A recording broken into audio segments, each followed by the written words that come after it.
Pulley block. ठीक है, इसके पहले हम लोग simple wheel and axle and differential wheel and axle को डिस्कशन किए हैं। उसका वीडियो हमारे चैनल सोलर एजुकेशन पटना पे अपलोड कर दिया गया है। जो लोग अगर नहीं देखे हैं तो जाके प्लेलिस्ट में आप देख सकते हैं। ठीक है, ये जो हमारा टॉपिक है इंजीनियरिंग मैकेनिक्स का यूनिट 5 है, जिसका सेकेंड पार्ट में हम लोग डिस्कशन करते हैं लिफ्टिंग मशीन में। ये सारा जो टॉपिक चल रहा है वो लिफ्टिंग मशीन का है। ठीक है, जो हमारा डिफरेंशियल पुल्ली ब्लॉक जिसके बारे में हमने चर्चा किया है, इसका डायग्राम इस तरह का दिखता है। ये तो इसके पहले हम जो प्रैक्टिकल जो है इस तरह का आप देखे होंगे।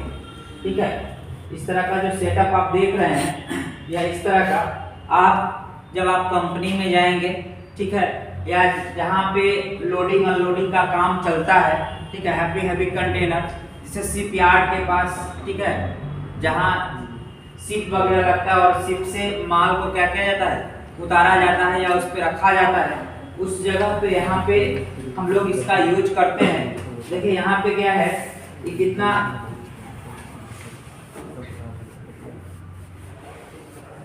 देखिए यहाँ पे जो है कितना आसानी से ये एक हाथ पैकेट में रखा है और दूसरा हाथ इस चेन पे रखा है और उसको नीचे की ओर कर रहा है और ये ब्लॉक जो है ऊपर की ओर मूव कर रहा है।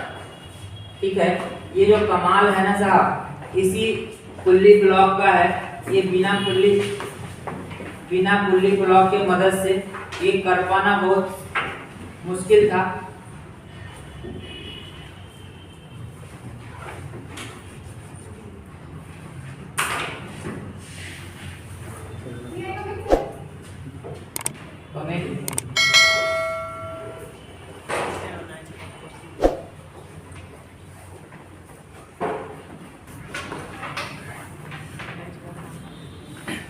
ठीक है, यहाँ पे जो आप देख रहे हैं, यहाँ पे इस मैन को जो देख रहे हैं, एक हाथ इसके पैकेट में है और दूसरा हाथ इस चेन पे है। ठीक है, और ये बहुत आसान से ये नीचे की ओर कर रहा है ये, और ये ब्लॉक ऊपर की ओर जा रहा है। ठीक है, ये ब्लॉक ये छोटा ब्लॉक नहीं है। जैसे आप जो ट्रक होता है, ट्रक पे आप देखते होंगे बहुत बड़ा कंटेनर रखा होता है। ठीक है, वही एक कंटेनर है और देख रहे हैं ये जो स्पेस बना हुआ है, ये कंटेनर जो एक ट्रक का जितना बड़ा जो लोडिंग का पोर्शन होता है उसमें रखा जाता है। या कभी कभी आप कंस्ट्रक्शन साइट पे अगर जाते होंगे या रोड के किनारे जाते होंगे तो ब्लॉक बड़ा सा रखा होता है, उसी में इंजीनियर का जिंदगी कटता है। ठीक है, कहीं अगर ब्रिज बन रहा हो या हाईवे बन रहा हो या पुल का जहाँ कंस्ट्रक्शन चल रहा होगा तो आप देखिएगा कि वहाँ पे एक जो है ना बहुत बड़ा कंटेनर रखा होता है और उस कंटेनर में इंजीनियर रहते हैं, सिविल इंजीनियर रहते हैं, बाकी इंजीनियर नहीं रहते, उसमें सिविल इंजीनियर, और उसमें ही आपको क्या बोलते हैं एसी का फैसिलिटी सारा अवेलेबल होता है। जैसे अभी मेट्रो का काम चल रहा है ना पटना में, तो आप देखिएगा मेट्रो का कहीं जहाँ पे बहुत ज़्यादा वर्क होगा और वहाँ पे कुछ लोग इंजीनियर वहाँ पे रहते होंगे, तो एक बड़ा सा कंटेनर रखा होगा और उसमें रात में या दिन में या फिर जब विजिटिंग में जाते हैं इंजीनियर, तो उसी रूम में जा करके वर्कर को या फिर जो सुपरवाइजर होता है उसको समझाता है कि ये करना है वैसे करना है। पूरा उसका ट्रेनिंग उसी रूम में, या फिर वहाँ उसको रहने की अगर नौबत आ जाती है तो उसी रूम में वो बेचारे इंजीनियर रहते हैं। ठीक है, इंजीनियर तो बेचारा ही है ना, नहीं है, अब वो करकट से भी हालात खराब है, उसका टीन में रहने की जो नौबत किसको आएगा, बेचारा आदमी को ही आएगा ना। तो देखिए यहाँ पे क्या है कि जो एक जो पुल्ली है इस पे हम लोग जो है लोड को लटकाते हैं और दूसरा यहाँ पे है ना दो रहता है, एक छोटा रहता है पुल्ली और एक दूसरा एक बड़ा रहता है, और दोनों से जो है चेन आता है जिसके मदद से हम लोग वेरी कम एफर्ट में हम लोग बहुत ज्यादा हैवी लोड को क्या कर पाते हैं, लिफ्ट कर पाते हैं। ठीक है, ये हमारा जो है जैसा काम होता है। यहाँ पे देखिए ये छोटा पुल्ली दिख रहा है आपको और एक बड़ा पुल्ली दिख रहा है। ठीक है, और एक यहाँ पे जो पुल्ली है जिसमें हम लोग क्या है लोड को क्या कर रहे हैं, लटकाए हुए। यहाँ पे जो एफर्ट है, यही एफर्ट जो हमारा जो आदमी था वो खींच रहा है, और ये जब खींचेगा तो ये लोड जो है ये ऊपर की ओर जाएगा। ठीक है, पूरा लिफ्टिंग मशीन का तो कॉन्सेप्ट यही है, एफर्ट लगाएंगे और ज्यादा कम से कम एफर्ट लगाएंगे और ज्यादा से ज्यादा क्या है हम लोड को लिफ्ट कर पाएंगे। अब देखिए जो बड़ा वाला जो है उसका रेडियस कैपिटल आर और छोटा वाला है उसको रेडियस जो है स्मॉल आर यूज किए हैं। और अगर हमारा है ये लोड है तो इसको हम लोग किससे रिप्रेजेंट करते हैं W से, और यहाँ पे अगर एफर्ट लगा रहे हैं तो हम लोग P से या कहीं कहीं F से भी रिप्रेजेंट करता है। अब देखिए जैसा ही एफर्ट ये D जो कर रहा है ये इतना मूव कर रहा है, ठीक है, चेन नीचे आया, ठीक है, ये D चेन नीचे आया है तो DL मतलब लोड ये ऊपर की ओर जाएगा। ठीक है, अब इसी में हम लोग को फाइंड आउट करना होता है कि मैकेनिकल एडवांटेज इसका कितना होगा, वेलोसिटी रेशियो कितना होगा। ठीक है, तो यहाँ पे देखिए कह रहा है कि it consist of two block A and block B। The upper block A एक था ना, एक ऊपर है और एक क्या है, ये ब्लॉक A है और ये ब्लॉक B है। ठीक है, ब्लॉक A है और ब्लॉक B है, तो कहता है कि the upper block A has two pulley P1 and P2 and one having its diameter a little larger than the other one। ठीक है, एक छोटा होगा और एक बड़ा होगा, बहुत ज्यादा बड़ा छोटा नहीं होगा, बड़ा लिटिल है। अगर मान लिया एक का अगर 20 है तो दूसरे का 18 या 15 होगा, 5 नहीं होना चाहिए। ठीक है, तो कह रहा है कि एक दूसरे का डायमीटर क्या होना चाहिए, लिटिल लार्जर होना चाहिए। The pulley turn together as one pulley. ठीक है, जो दोनों पुल्ली होता है वो दोनों एक साथ चलता है, ठीक है, टर्न टुगेदर बोल रहा है ना, टर्न टुगेदर मतलब दोनों पुल्ली एक साथ ही चलता है। That is both of them we have as a pulley with two groups, मतलब दोनों को मिला करके हम लोग एक पुल्ली बनाते हैं, एक ही ग्रुप में वो चलता है। The lower block B also carries a pulley. ठीक है, यहाँ पे आप देखिए ये यहाँ भी क्या है, पुल्ली है। सिंगल ग्रुप कहने का मतलब है कि देखिए ये जो है ना, इसी पे एक पुल्ली लगा हुआ है और इसी पे क्या है, दूसरा पुल्ली भी लगा हुआ है, इसीलिए बोला है कि बिहेव कर रहा है किसके लिए, सिंगल पुल्ली के लिए, सिंगल पुल्ली जैसा बिहेव करेगा। ठीक है, the lower block B also carries a pulley to which the load W is attached. अभी देखिए हम लोग फिगर में कि जो हमारा W था वो ब्लॉक B वाले से क्या है, अटैच है। And it less that is a continuous chain passes round the pulley, then round the lower block pulley and finally round the pulley P2। ठीक है, देखिए यहाँ पे देखिए एक ही हमारा चेन है और ये पूरा ब्लॉक एक देखिए यहाँ अगर यहाँ से स्टार्ट करते हैं तो ये ऐसे गए, ऐसे आया, फिर ऐसे आया, फिर ऐसे आया, फिर ऐसे आया और ऐसे आया, मतलब दो चेन नहीं है, एक ही चेन है जो ब्लॉक ए का दोनों पुल्ली से और ब्लॉक बी का एक पुल्ली, तीनों से होते हुए क्या है, वो अरेंज है। उसके बाद कर है ये पूरा स्टेटमेंट उसी के बारे में बोला। The remaining chain Hanks slack and is joined to the first portion of the chain as shown in the figure। The effort P is applied to the chain passing over the pulley। ठीक है, that is P1 larger of the upper pulley as shown in the figure। The prevent the chain from the slipping projection are provided in the group of both upper pulley। ठीक है, अब देखिए यहाँ पे जो बात कह रहा है कि यहाँ पे बोला था ना कि सिंगल ग्रुप में काम करना है, अगर ये ग्रुप नहीं बनाया जाए ना तो ये चेन क्या होगा, स्लिप करेगा। ठीक है, तो स्लिप नहीं करे इसके लिए जो है ना पुल्ली में हम लोग ग्रुप बनाते हैं। ठीक है, जैसे यहाँ पे आप देखिए ये जो चेन है ना ये पुल्ली से बाहर नहीं दिख रहा है, देखिए ये जो पोर्शन है, ये पोर्शन और ये पोर्शन, और इसी के अंदर में चेन लगा हुआ है ना। तो आपको ये पुल्ली का आउटर पोर्शन है ना, इस पुल्ली के आउटर पोर्शन से चेन बाहर है नहीं है, तो इसी ग्रुप में क्या है, चेन होता है। जैसे यहाँ पे भी आप देखें तो ये व्हाइट का दिख रहा है ना, वो ग्रुप को रिप्रेजेंट कर रहा है, जो कि हमारा चेन उसी में जाके क्या होता है, फिट हो जाता है, जिसके कारण वो स्लिप नहीं करे। नहीं तो आप जब देखे होंगे व्हील वाला, जब हम एक्सपेरिमेंट कर रहे थे तो वहां पे स्लिप कर जाता था ना, क्योंकि वहां पे जो स्ट्रिंग था उसका प्रॉपर ग्रुप नहीं बना हुआ था, जिसके कारण बार बार क्या होता, निकल जाता था, गिर जाता था, स्लिप कर जाता था। ठीक है, इसी के बारे में पूरा चर्चा था।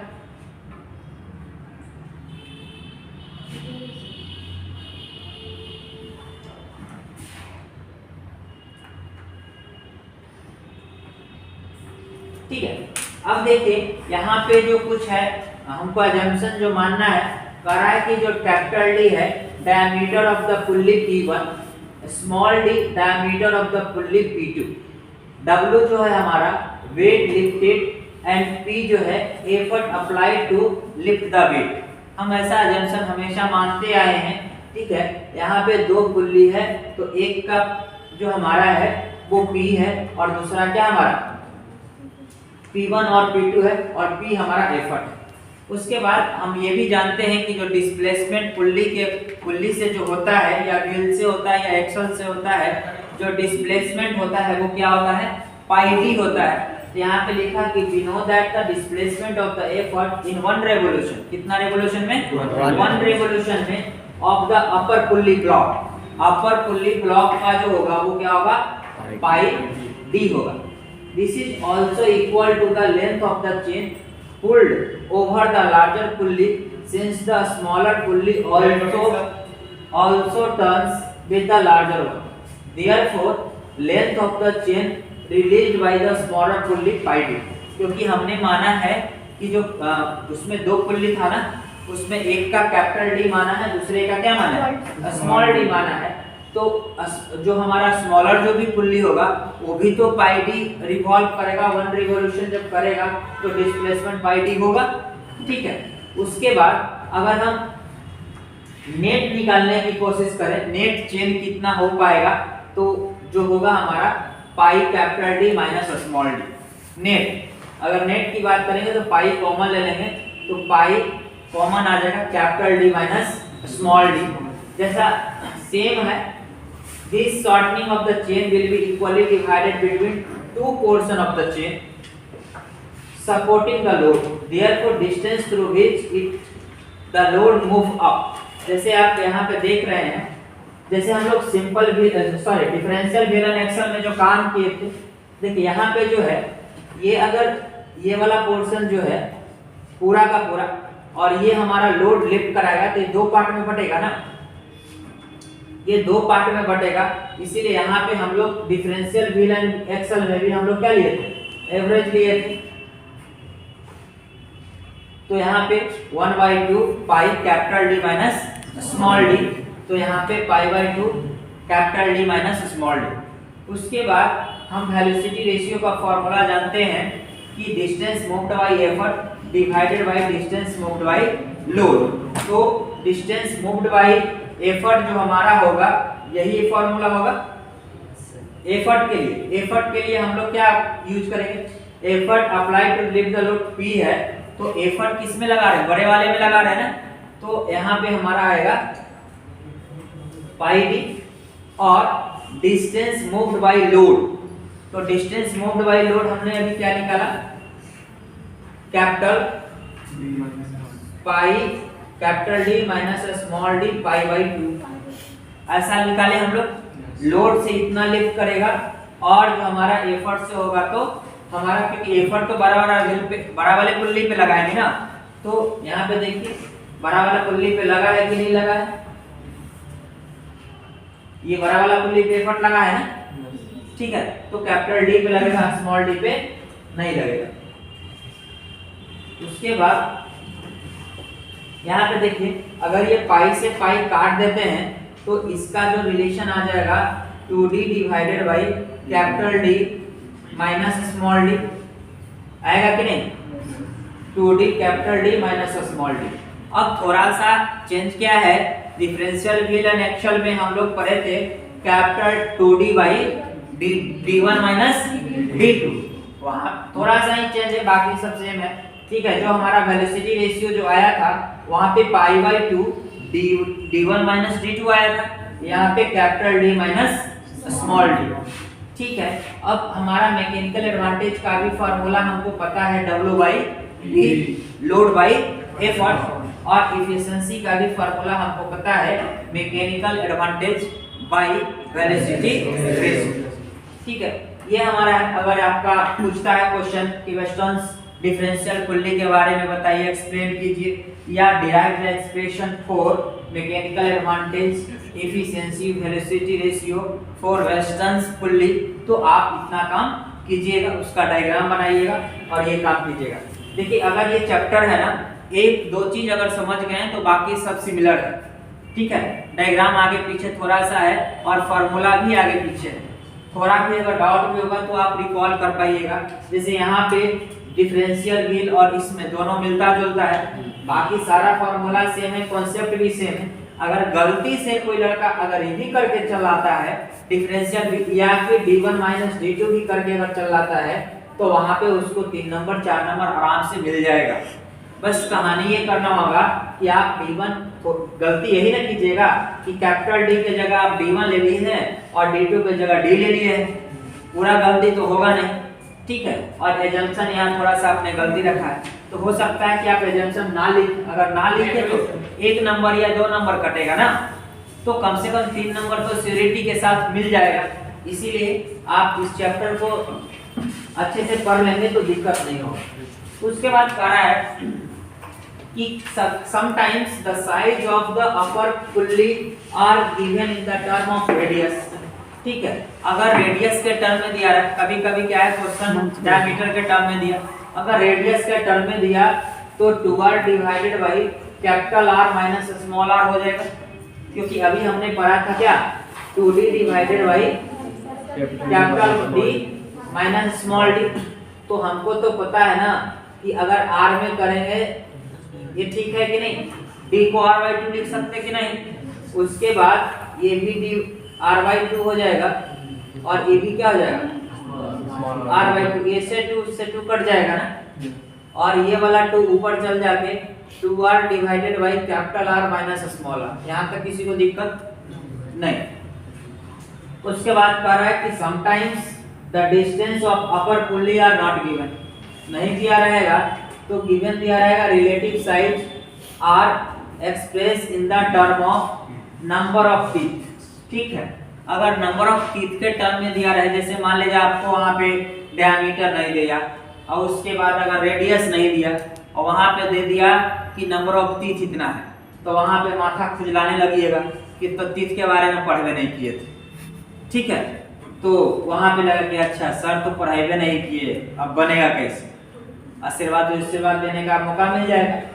ठीक है, अब देखिए अगर T1 जो है यहाँ नंबर ऑफ टीथ दिया है तो टीथ के बारे में एक्सप्लेन करेगा कि T1 जो है number of teeth on the larger pulley और T2 जो है number of teeth on the smaller pulley. ठीक है, 2 पुल्ली है और 2 पुल्ली होगा तो उसमें टीथ अगर कंसीडर किया कि टीथ है तो उसका जो फार्मूला हो जाएगा 2T1 divided by T1 minus T2 velocity ratio.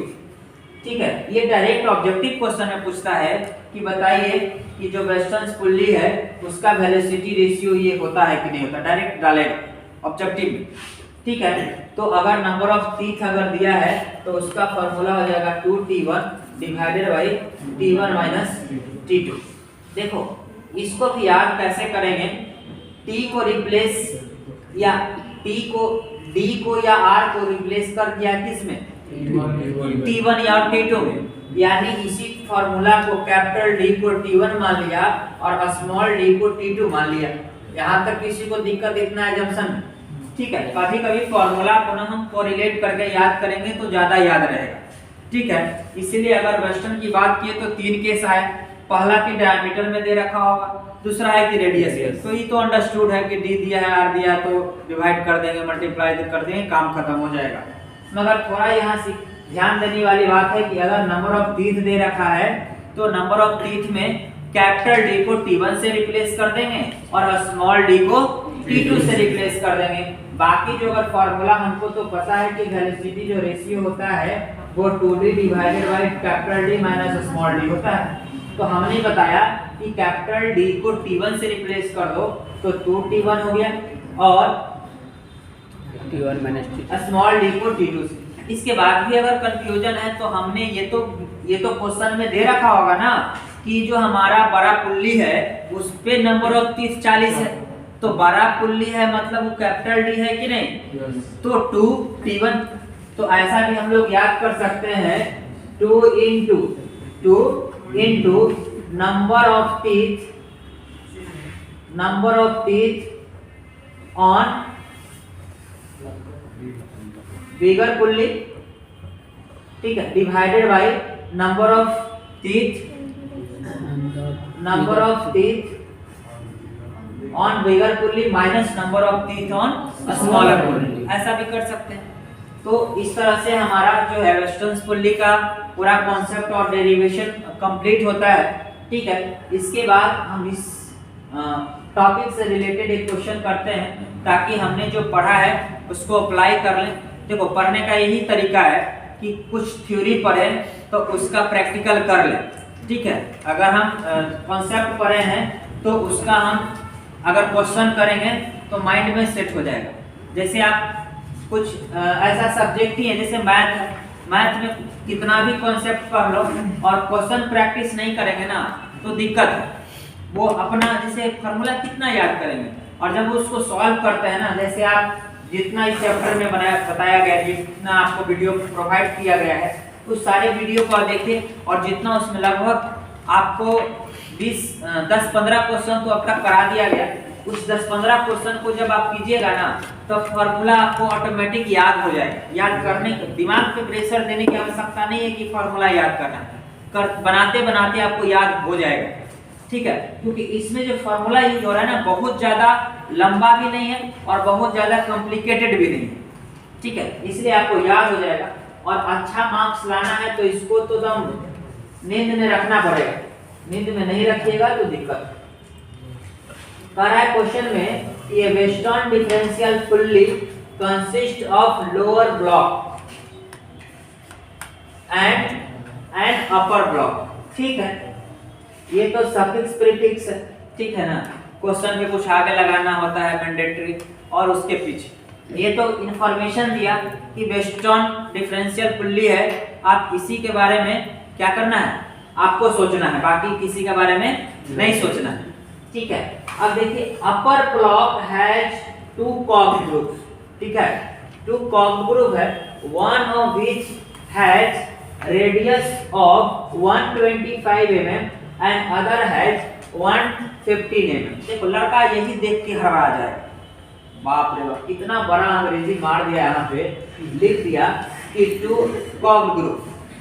ठीक है, लड़का तो यही देख के एकदम थर्मसा गया कि नहीं अब हाथ जोड़ते नहीं बनेगा। ठीक है, जरूरी नहीं कि हम अंग्रेजी में विद्वान हो, मैकेनिक्स में तो हो ही सकते हैं ना। ठीक है, इसको हम गोली मार देते हैं।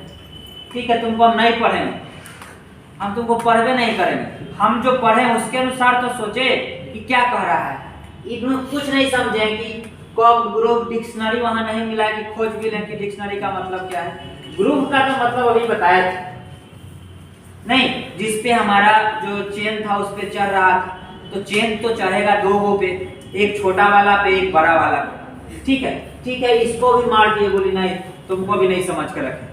फिर भी अगर कुछ नहीं समझ में रखे हैं तो ये तो पता है ना कि which has radius of 125 mm and 115 mm। अगर ऊपर वाला में है तो एक कैपिटल आर होगा और दूसरा स्मॉल आर होगा। ये सब लैंग्वेज इसीलिए लिखा जाता है कि लड़का क्वेश्चन नहीं बनाए। ठीक है, क्वेश्चन ये लैंग्वेज लिखा जाता है ना लड़का को इसीलिए लिखा जाता है कि एग्जाम में उस इतना पढ़ के उसके बाद दूसरा क्वेश्चन पढ़े, इसके बाद पढ़वे नहीं करे। अगर इसके बाद अगर पढ़ता तो समझ ही जाता कि one of which has radius 125 mm and other has 115 mm। तो यहाँ पे तो गिवन डाटा में थोड़ा सा बर्दाश्त किया लड़का कि नहीं थोड़ा आगे भी पढ़ लेते हैं, कहीं कुछ जुगाड़ मिल जाए। तो जो बर्दाश्त करेगा ना उसको फायदा मिलेगा, और कहीं से यहीं पे वो बर्दाश्त नहीं किया कि बाप रे अब नहीं पार लगेगा, देखते हैं दूसरा कुछ नहीं होता है तो लिख लेते हैं मैकेनिक्स से क्या होता है इसके बदले में। ठीक है, एग्जाम में बहुत वैरायटी का लोग है तो उसमें लिख देगा कि हाथ रगड़ने से फ्रिक्शन होता है, कहीं एक आध नंबर कहीं से मिल जाए। ठीक है, तो देखिए तो इसमें one of which has radius क्या जो दिया 125 और एक 15 mm। तो जो बड़ा होगा वो कैपिटल आर होगा और जो स्मॉल होगा वो स्मॉल आर होगा। यानी कैपिटल आर को 125 mm लिखने में कोई समस्या और स्मॉल आर बराबर 115 mm लिखने में कोई समस्या। उसके बाद कह रहा है कि if efficiency of machine is 80%, efficiency of machine क्या है 80%, कैलकुलेट द एफर्ट रिक्वायर्ड। क्या रिक्वायर्ड? Effort required. तो एफर्ट रिक्वायर्ड मतलब क्या? ठीक है, थोड़ा लड़का यहीं पे दिक्कत होता है, वो मान लेगा कि अच्छा एफर्ट दिया है लोडे निकाल देते। ठीक है, समस्या है। समस्या तब होता है ना जब कोई चीज को समझ नहीं रहा है। अब उसको एफर्ट, अब अंग्रेजी इतना भी खराब नहीं होना चाहिए कि एफर्ट लोड नहीं समझ पा रहे, कम से कम इतना तो होना चाहिए कि ये जो लिख रहा है ना, ये जो लिख रहा है कि कैलकुलेट द एफर्ट, तो कैलकुलेट करना है किसको? एफर्ट को। और कब कर रहा है? राइट द लोड ऑफ कितना 115 mm। कुछ होता है जिसको भी नहीं समझ में आ रहा होगा ना, जो टेंथ करके आते हैं ना उनको समस्या है इस चीज में। ग्राउंड लेवल पे अगर उसको देखा जाए तो समझ सकते हैं कि ये जो है हमको एफर्ट के बारे में जानता है, उसका यूनिट जो होता है न्यूटन होता है, तो हो सकता है कि ये एफ दे रहा हो। ठीक है, या लोड ही दे रखा होगा, इसलिए समस्या है। और समस्या है तो समाधान है। ठीक है, तो जैसे जैसे आप क्वेश्चन कीजिएगा उस चीज को दूरी बनता जाएगा और आप उसको सीख पाइएगा। ठीक है, तो यहाँ पे पढ़ना है कि कैलकुलेट द एफर्ट। एफर्ट मतलब P और P हमको निकालना है। रिक्वायर्ड, ठीक है, to raise the load of 50 newton, यानी W दिया है, लोड का मतलब होता है W और W दिया है 1500 न्यूटन। इसका कहने का मतलब है कि एफर्ट निकालिए जब लोड लग रहा हो, लोड 1500 न्यूटन को उठाने के लिए कितना एफर्ट लगाएगा।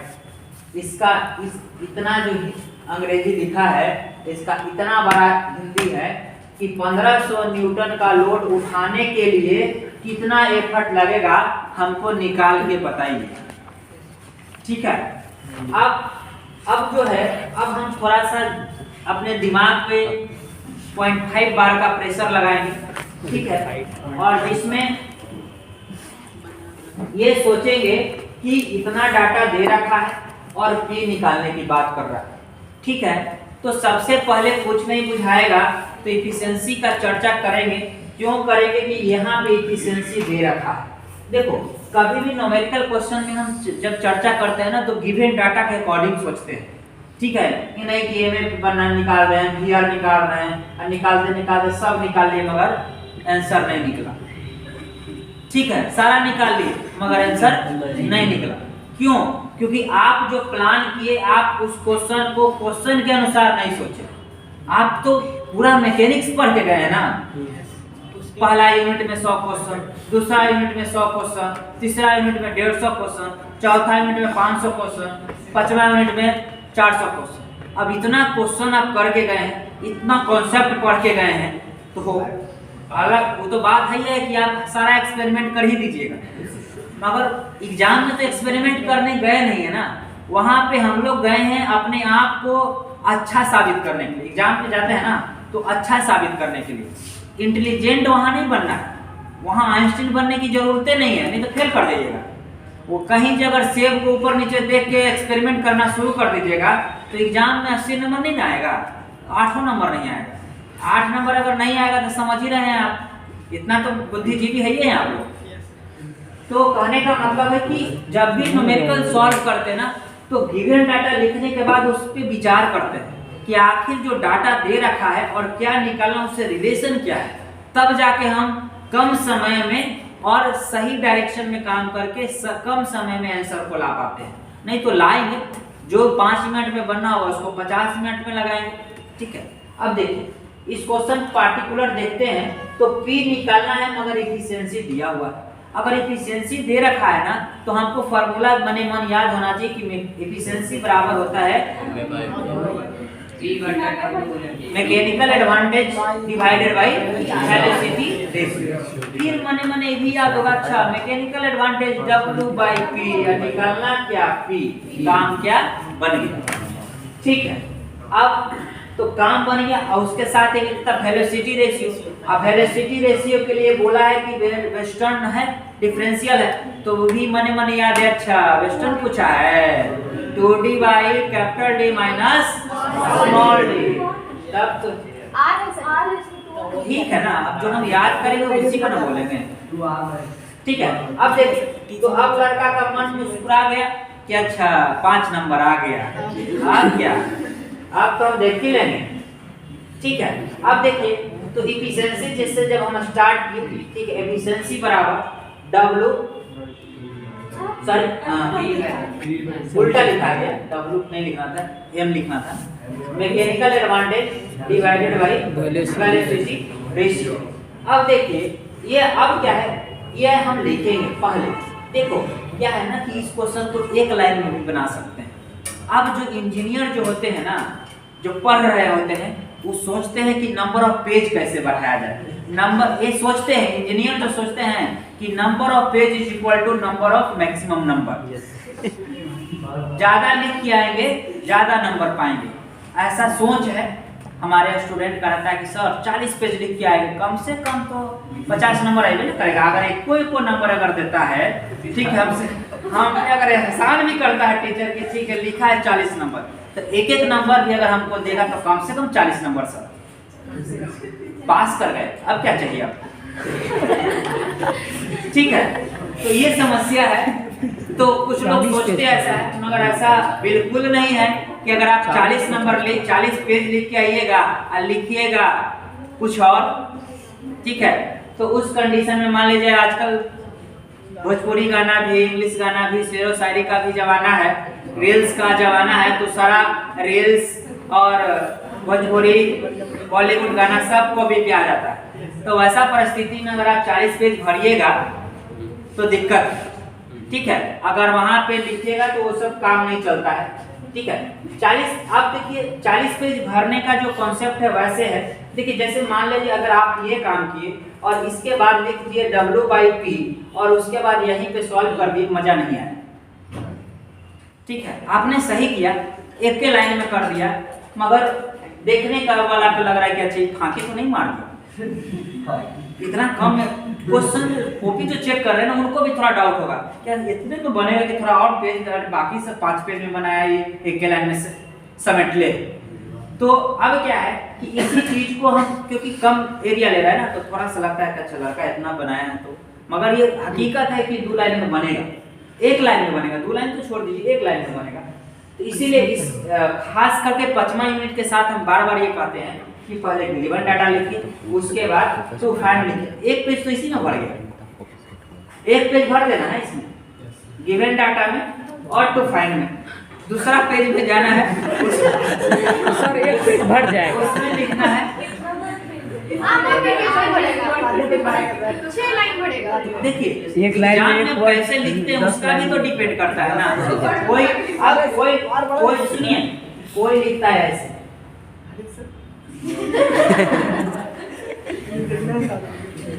जो नहीं पढ़ा है ना, जो खाली यही सोचा है कि खाली पेज भर रहा है, वैसे लिखेगा।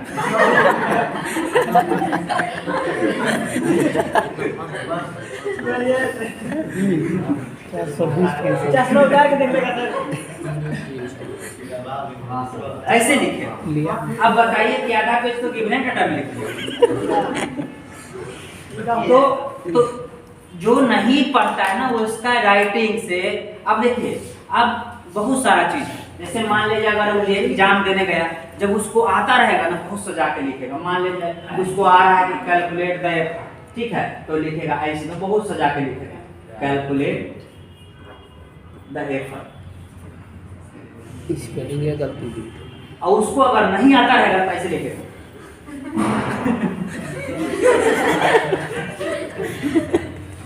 इतना फास्ट में चलेगा 5G का स्पीड में, क्योंकि उसको भी पता नहीं कि क्या लिख रहा है। तो उसको जब पता नहीं कि क्या लिख रहा है तो टीचर को कैसे पता चलेगा वो क्या लिख रहा है। ठीक है, तो ये समस्या है। जैसे आप एग्जाम का 3 घंटा है ना, तो कभी कभी होता है 3 घंटा आप जब एग्जाम में बैठते हैं तो 1-2 घंटा का जो कॉपी का जो राइटिंग का स्पीड होता है, लिखने का तरीका होता है, वो अलग होता है। जैसा ही 1 घंटा बाद होता है ना, तो मान लीजिए अगर आप उधर ज़्यादा समय दे दिए तो आप भी घसरना शुरू कर दीजिएगा। ठीक है, तो वो समझ में आता है कि वो घसरना क्यों शुरू, मतलब वो राइटिंग चेंज होगा। ठीक है, जैसे आप जब फ्रेश गए, पानी में पी के गए, तो थोड़ा माइंड सही है ना, तो 2-4 क्वेश्चन दम बढ़िया से लिखिएगा कि दम 5 में 5 मिलना चाहिए, 4 मिल जाएगा तो कैसे कर देंगे। ठीक है, मगर जैसा ही जब टाइम बढ़ेगा ना, तो आपके प्रेशर दिमाग में आएगा कि अच्छा जो ऑब्जेक्टिव नहीं बना, एने नहीं बना है, थोड़ा सा जल्दी कर दें, कुछ नहीं आ रहा है तो कुछ लिख देते हैं, ऐसो 5 लाइन लिख देते हैं ताकि 1 को आधा नंबर मिले। अब छोड़ के आने में क्या फायदा, कुछ तो सोच आप लोग का तो यही रहता है ना। ठीक है, कि अरे खाली छोड़ के आने से अच्छा है कि कुछ तो भर दो, कहीं मान ले जाए, अगर कुछ मिल जाए। ना से तो अच्छा हाँ है ये ना है, ना से बढ़ के हाँ है। तो अब देखिए, तो ये समस्या था, ये सब चीज होता है एग्जाम में। अब हमने फॉर्मूला पढ़ा कि एफिशिएंसी बराबर होता है, ऐसे लिखेंगे। अब देखिए हम लोग लिखेंगे कि वी नो दैट, ठीक है, efficiency is equal to MA by VR। अब लिखेंगे ऑल्सो MA बराबर W बाई B। ठीक है, देखिए एग्जाम में कैसे लिखा जाता है उसके साथ साथ जरूरी है, बार बहुत लिए और नंबर आया कम तो फायदा नहीं। अब देखिए MA बराबर W बाई B, W दिया हुआ था कितना, W दिया हुआ था 1500 बाई P। अब MA, इसको हम ना बड़ा सा हम पेंसिल लेके जाएंगे, इसको ब्लॉक में करेंगे और इक्वेशन इसको 1 मान देंगे। ठीक है, उसके बाद वेलोसिटी रेशियो तो हम जानते हैं कि नहीं जानते हैं आप? हम जानते हैं कि जो वेलोसिटी रेशियो होता है, ठीक है, अगर हम लैंग्वेज नहीं लिख रहे हैं, अगर आप और लैंग्वेज के साथ आइएगा तो और अच्छा है, खराब तो है नहीं। कि VR हम लिख रहे हैं यहाँ पे VR, आप लिखिएगा कि अब देखिए जो टॉप करता है ना उसका लिखने का तरीका, ये लड़का लिख के आया, ये भी इसको है, मगर अब लिखेगा कि also we know that velocity ratio, और उसके बाद ब्रैकेट में सुंदर से लिखेगा कि V.R बराबर 2D divided by capital D minus small d। Top करने वाला ये लिखेगा ऐसे ब्रैकेट में देखने साथ कि D बराबर diameter of larger small d। CBSE वाला ऐसा करते हैं ना, स्टेप मार्किंग रहता है। तो स्मॉल d बराबर डायमीटर ऑफ स्मॉल d। बात समझ में आ रहा है? तो कॉपी को आप जैसे डिजाइन कीजिएगा, नंबर उसी की तरह डिजाइन होगा। ठीक है, तो वेलोसिटी रेशियो बराबर हमने फार्मूला लिखा 2D divided by small d minus capital D minus small d। मगर बउआ यहाँ पे जो है D नहीं दे रखा, क्या दिखा, R दिखा। R दिखा तो 2R divided by capital R minus small. अब देखिए कोई लड़का ऐसा लिख रहा है, ठीक है ना, अब कोई लड़का नीचे की ओर जा रहा है, जा तो सही रहा है ना, तो नीचे वाला जाएगा उसका पेज बढ़ेगा, इधर जाएगा तो लाइन बढ़ेगा। ठीक है, लाइन बढ़ेगा। तो आपको डिसाइड करना है कि पेज बढ़ाना है कि लाइन बढ़ाना। हमारा तो भाई पेज नहीं बढ़ाना है, हमारा तो रिस्ट्रिक्शन। अब देखिए 2R R जो है 125 और 115,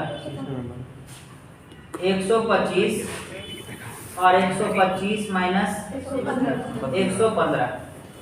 250 इधर हो जाएगा हमारे समझ से, और इधर कितना हो जाएगा 10। हम काट देंगे एक शून्य से, एक के शून्य को इस बार कट पाएगा, और कितना हो जाएगा 25।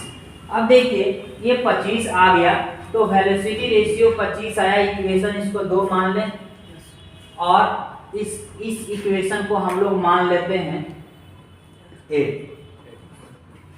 ठीक है, अब लिखेंगे कि putting the value of equation 1 and equation 2 in equation ए।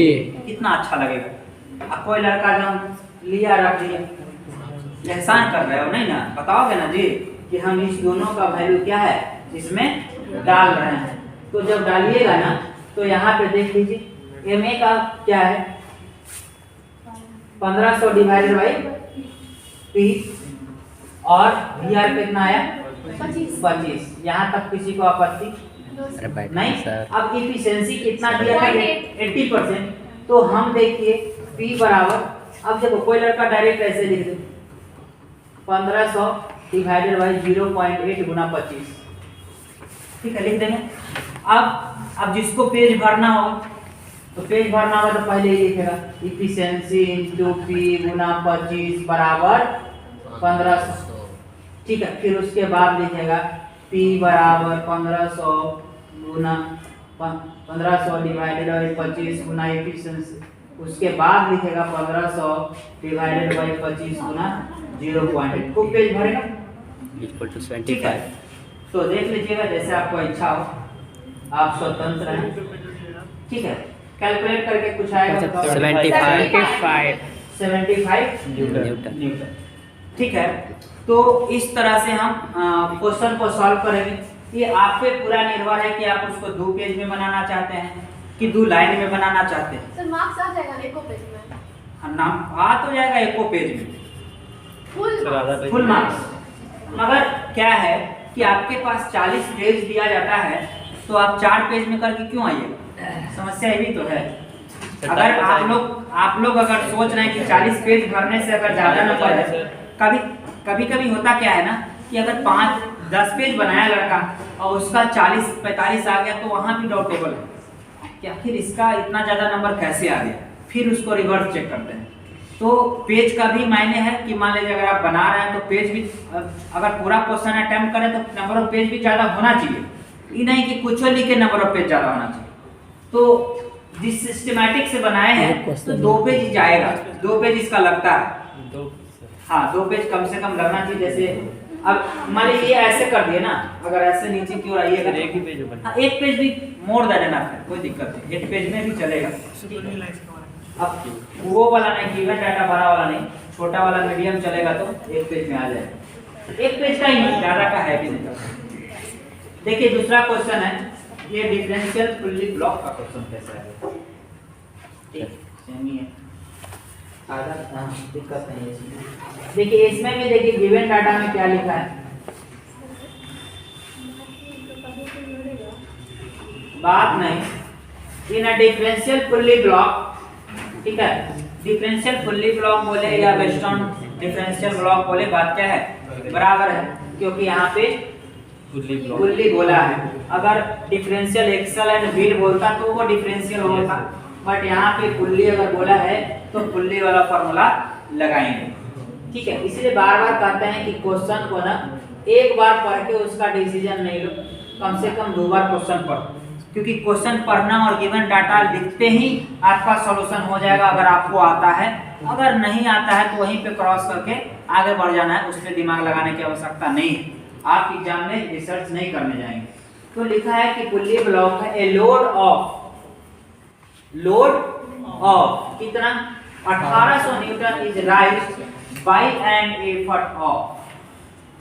हम तो इतने अंग्रेजी समझते हैं। ठीक है, मतलब है कि लोड कितना, लोड 18 मतलब W क्या और एफर्ट मतलब P क्या। ठीक है, उसके बाद सुनिएगा, ध्यान दीजिएगा, the number of teeth on the larger and a smaller block are क्या है 12 एंड 11 रिस्पेक्टिवली। यानी टीथ बोला तो T1 होगा और T2 होगा, और जो बड़ा होगा वो T1 होगा। बड़ा है 12 तो 12 हो जाएगा, और 11 हो जाएगा। बोलिए यहाँ तक किसी को आपत्ति नहीं होना चाहिए, ठीक है। Find the velocity ratio, mechanical advantage and efficiency, ठीक है। यानी हमको फाइंड करना है, फाइंड क्या करना है, तो फाइंड में एक में वेलोसिटी रेशियो VR आप लिखिएगा ऐसे, वेलोसिटी रेशियो, क्योंकि अगला आदमी को क्या पता कि VR आप किसको मान लिए, VR आपका कोडवर्ड भी कुछ हो सकता है ना, इसलिए आप लिख दीजिए कि नहीं हम जो माने हैं आप भी उसी को मानिए, किसको, वेलोसिटी रेशियो। उसके बाद MA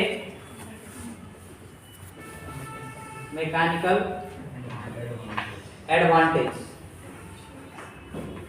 देखिए एग्जाम जब देते हैं ना तो ऐसा नहीं होना चाहिए कि आप जो है ना आप उसको पढ़ा रहे हैं, जैसे हम पढ़ाए, जैसे आप एग्जाम दीजिए तो हमको आप पढ़ा रहे हैं, नहीं।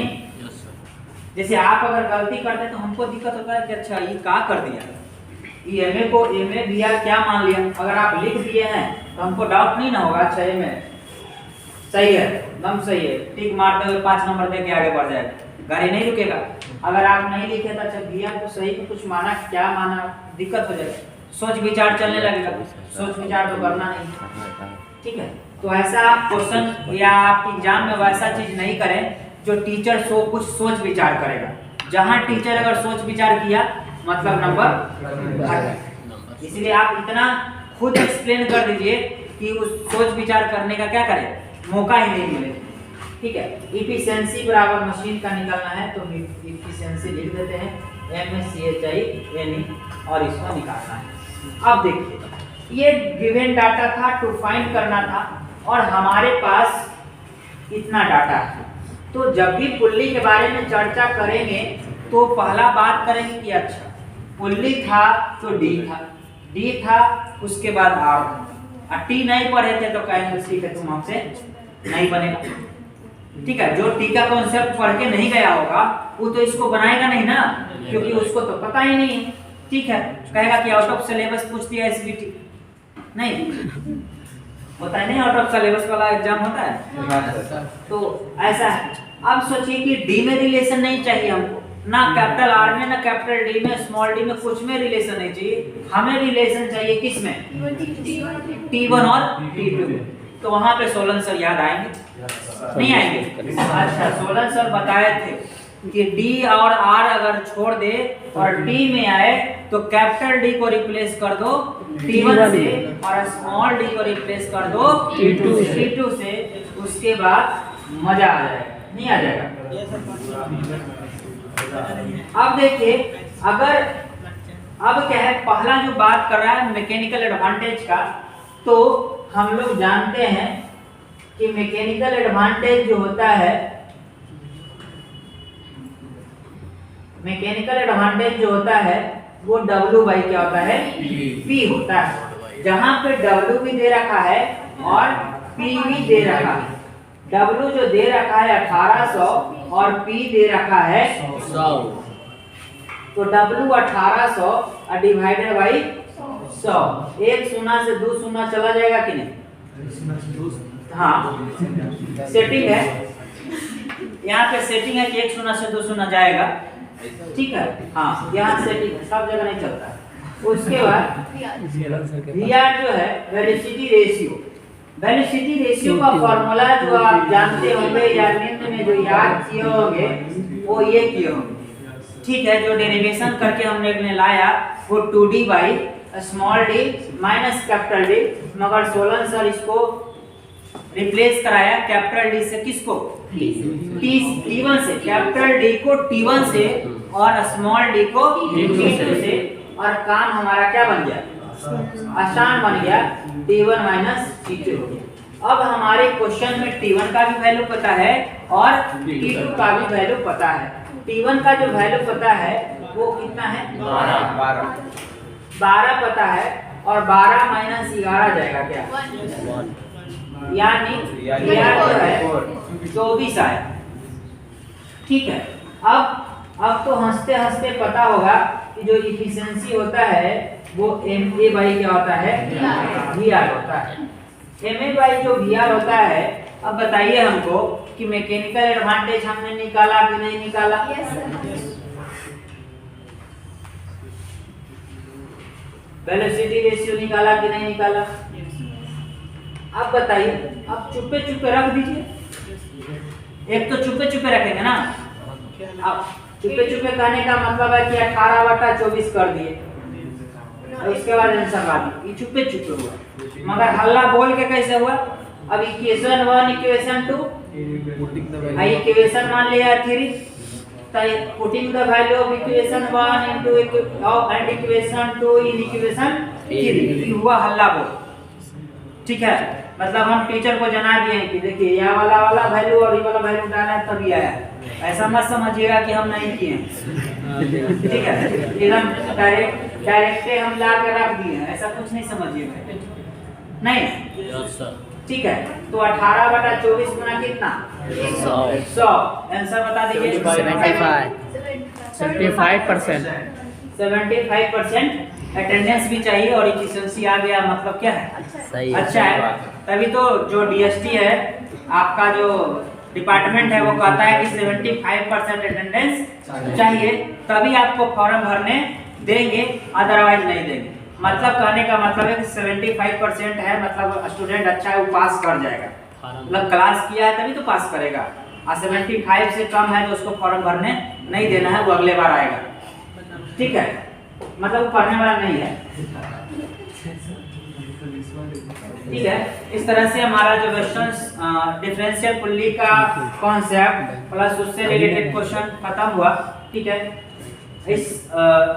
इसके अगला क्वेश्चन जो हम करेंगे उसमें और एक टॉपिक बचा हुआ है, एक या दो टॉपिक बचा है, उसको हम कंप्लीट करेंगे। Thank you.